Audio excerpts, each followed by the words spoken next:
Assalamualaikum warahmatullahi wabarakatuh. Halo, perkenalkan nama saya Nadia Adista Putri dengan NPM 23120111422. Pada video ini sebagai penilaian UAS pada mata kuliah Hukum Perundang-undangan, saya akan menjelaskan dan juga memberikan analisis terhadap Undang-Undang Nomor 61 Tahun 2024 tentang perubahan atas Undang-Undang Nomor 39 Tahun 2008 tentang Kementerian Negara. Oke, jadi latar belakangnya, Undang-Undang Kementerian Negara itu merupakan undang-undang yang mengatur mengenai kedudukan, tugas, fungsi, dan organisasi kementerian. Yang awalnya itu diatur dalam Undang-Undang Nomor 39 Tahun 2008 tentang Kementerian Negara.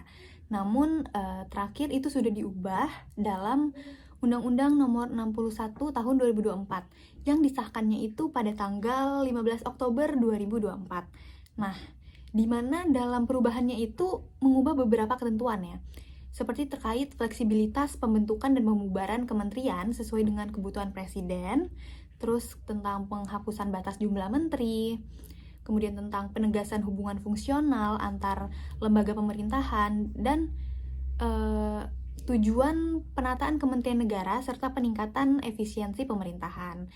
Jadi intinya Undang-Undang Kementerian Negara itu bertujuan sebagai dasar hukum bagaimana kementerian negara itu dibentuk, diatur, dan dijalankan, sehingga dapat menjalankan pemerintahan secara efektif dan memberikan pelayanan kepada masyarakat secara maksimal. Nah, kemudian mengenai pasal-pasal paling penting yang terdapat dalam Undang-Undang Kementerian Negara ini. Saya akan menjelaskan 5 pasal ya, 5 pasal yang cukup penting dalam Undang-Undang Kementerian Negara ini. Jadi yang pertama itu mengenai pasal 1. Ini isinya terkait dengan pengertian Kementerian Negara. Jadi, pada dasarnya, pasal ini tuh menjelaskan definisi dari apa itu Kementerian Negara, dan juga pasal ini tuh penting karena menjadi dasar bagi Undang-Undang Kementerian Negara ini secara keseluruhan gitu. Dan ditegaskan pula dalam pasal ini bahwa peran Kementerian Negara itu sebagai pembantu presiden ya, dalam menjalankan pemerintahan. Kemudian yang kedua ada pasal 3. Pasal 3 ini terkait dengan kedudukan dan fungsi kementerian.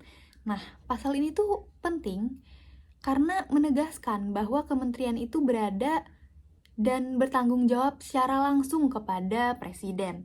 Nah, jadi selain itu kita dapat mengetahui ya bahwa pemegang kendali dari pemerintahan secara keseluruhan itu tetap ada pada presiden. Jadi kementerian itu hanya sebagai membantu tugas presiden ini gitu. Kemudian dalam pasal 4 ya, mengenai kewenangan presiden membentuk kementerian. Nah, pasal ini tuh sebenarnya cukup kontroversial ya dalam perubahannya, dimana banyak pakar tuh berpendapat bahwa dalam pasal ini tuh dapat menjadi pemicu kesewenangan mengenai pembentukan Kementerian Negara, dan sehingga pasal ini tuh ya penting gitu untuk kita perhatikan karena memang secara langsung berguna untuk pembentukan Kementerian Negara agar pengelolaannya itu lebih efektif. Kemudian pasal 5 yaitu mengenai bidang urusan kementerian. Nah, kenapa pasal ini penting? Karena pembagian bidang dalam kementerian itu perlu diatur gitu loh, supaya pembagian kerja antar kementeriannya itu tuh lebih jelas dan juga mencegah adanya potensi tumpang tindih aturan ataupun penugasan antar kementerian. Misalnya di isu mengenai impor garam ya, di mana Kementerian Perindustrian itu menyatakan bahwa bidang industri itu mengalami kekurangan garam sehingga membutuhkan impor garam dari luar negeri gitu.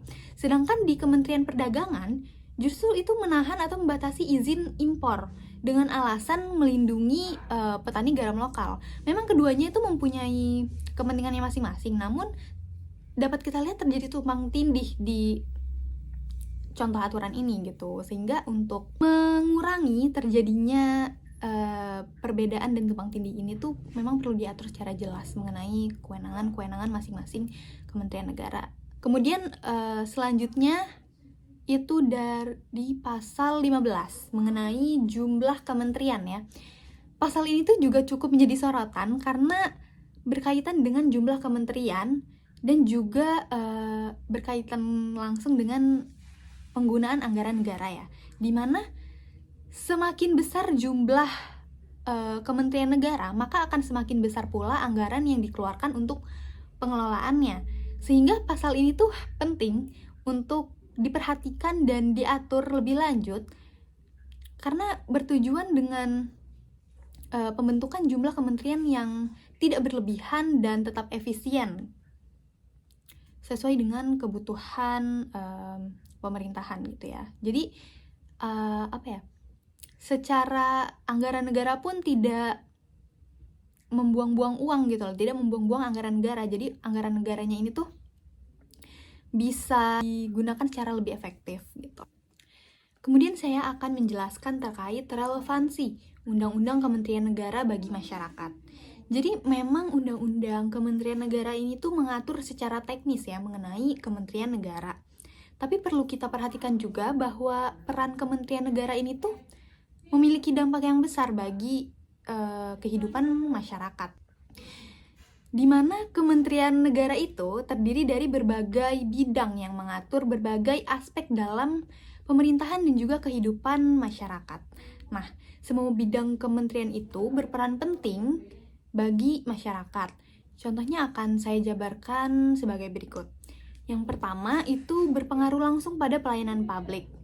Jadi, ketika Kementerian Negara itu bertugas sesuai porsi dan juga aturan yang jelas diatur dalam Undang-Undang Kementerian Negara, tentu masyarakat juga akan merasakan dampaknya, yaitu dengan pelayanan yang lebih cepat dan juga sederhana. Misalnya dalam masalah pengurusan administrasi kependudukan, membuat KTP, layanan kesehatan, atau layanan pendidikan, itu alurnya akan lebih jelas dan efektif apabila pengaturan dari Kementerian Negaranya pun sudah efektif gitu loh. Kemudian yang kedua berkaitan dengan kehidupan sehari-hari ya, di mana Kementerian Negara itu kan berperan membuat berbagai kebijakan dalam berbagai bidang kehidupan di masyarakat. Misalnya baik dalam bidang kesehatan, baik dalam bidang pendidikan, ekonomi, ataupun bidang lingkungan, dan masih banyak lagi bidang-bidang lain yang diatur. Nah, jadi undang-undang ini tuh memang secara langsung ya dari kebijakan yang dibuat oleh Kementerian Negara itu tuh mengatur masyarakat gitu loh. Jadi penting sekali pengaturan Kementerian Negara ini, pengaturan terkait Kementerian Negara ini tuh untuk terhadap kualitas kebijakan yang diterima oleh masyarakat gitu loh. Karena kalau misalnya pengaturan Kementerian Negaranya sudah baik, jadi kebijakan yang dibuat pun pasti akan kualitasnya akan lebih baik gitu. Kemudian terkait berpengaruh pada hak dan kewajiban masyarakat. Jadi karena berkaitan langsung ya dengan berbagai bidang kehidupan masyarakat, tentu Kementerian Negara juga akan berpengaruh dalam hak dan kewajiban sebagai masyarakat. Jadi terkait hak dan kewajiban masyarakat sebagai penerima kebijakan gitu. Jadi dengan kata lain, undang-undang ini tuh berpengaruh terhadap perlindungan hak masyarakat.